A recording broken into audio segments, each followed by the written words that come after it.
আদালতেও ছড়িয়ে পড়ল কাশ্মীরের জঙ্গি হামলার আজ। পহেলগাঁওয়ে নিরীহ পর্যটকদের ওপর জঙ্গি হামলার প্রতিবাদে এবার মৌন মিছিল করলেন আইনজীবীরা। সন্ত্রাসবাদী হামলা থেকে জোর করে কলমা পড়ানো এইসবের তীব্র ধিক্কার জানালেন তারা। কালো ব্যাজ পরে মৌন মিছিলে হাঁটলেন আইনজীবীরা। কেন্দ্রীয় সরকারকে এই জঙ্গি হামলার বিচার করতে হবে, জঙ্গিদের কড়া শাস্তি দিতে হবে। প্রতিবাদ মিছিলে হাঁটতে হাঁটতে এমনটাই দাবি জানালেন আইনজীবীরা। প্রশ্ন তুললেন, কেন বেছে বেছে হিন্দুদের মারা হলো? হিন্দুরাই কেন টার্গেট হচ্ছে বারবার? প্রশ্ন তাদের।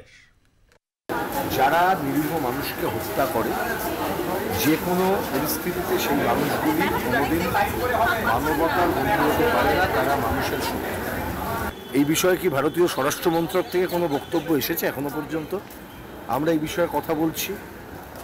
যারা বলছেন তারা বেসিক্যালি এই সমস্যার সমাধানের বদলে সমস্যাকে আরো জটিল করছে।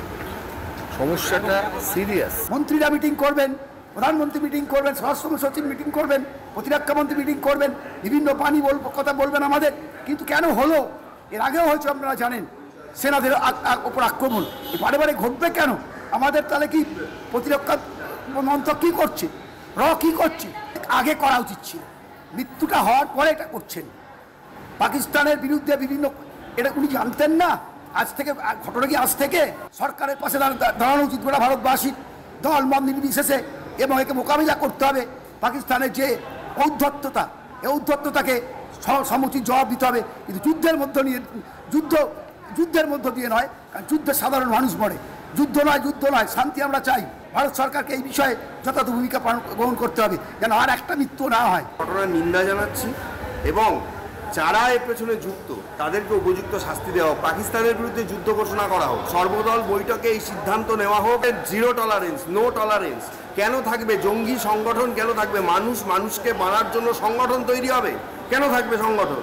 আমি চাই এই ধরনের সংগঠনকে পুরোপুরি ভেঙে গুড়িয়ে দিক ভারত সরকার, কেন্দ্রীয় সরকার, ইন্ডিয়ান আর্মি এবং বিএসএফ, যত লাগে ভারতীয় জনগণ প্রত্যেকে তার পাশে থাকবেন। 370 সরে গেছে, আমি অত্যন্ত খুশি। 370 দেশের যে কোনো প্রান্ত থেকে সরে যাওয়া উচিত। কেন 370 থাকবে?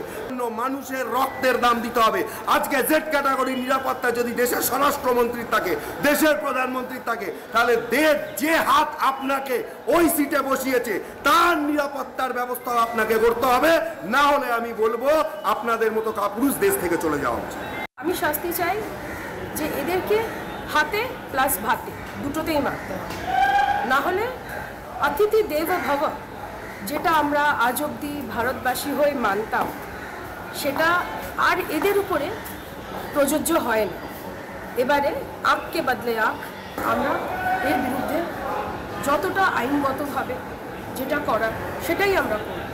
আর এর জন্য আমরা নিন্দা জানাচ্ছি এবং এর নিন্দার ভাষা আমাদের কাছে নেই। ভারতবর্ষে এই মুহূর্তে হিন্দু, মুসলিম, শিখ, ইসাই সকলকে একত্রিত হয়ে সন্ত্রাসবাদের বিরুদ্ধে আমাদের ঐক্যবদ্ধ করে লড়াই করতে হবে। যারা কালমা পড়েছে তাদেরকেই মূলত ছাড় দেওয়া যাবে। নিশ্চয়ই বারবার দেখেছেন, সন্ত্রাসবাদের কোনো ধর্ম হয় না। যারা এটা করছে তাদের কোনো জাত নেই, কোনো ধর্ম নেই, কোনো দেশ নেই। তারা দেশদ্রোহী। তাদেরকে যেখানে আছে খুঁজে বার করে তাদের দৃষ্টান্তমূলক শাস্তি দিতে হবে, এটা আমাদের দাবি। ভারতবর্ষের বর্তমান যে পরিস্থিতি, শুধু আজকে নয়, বহুকাল ধরে ভারতবর্ষের সাধারণ মানুষকে রাজনীতির সাথে ধর্মের যে সংমিশ্রণ, তার ফলাফল যে পরিণতি হয় তাকে বারবার দিতে হয়েছে। মৃত্যু সাধারণ মানুষেরই হয়েছে। এবং 1992 সালেও আমরা দেখেছিলাম যে ইকোনমিক টাইমস লিখেছিলেন, the country had to pay a terrible price for cynical mixing of politics with religion. সুতরাং কালকের যে ঘটনা ঘটেছে সেটা মনুষ্যত্বের ভাবনার ওপর আঘাত, এবং এই আঘাত অবিরত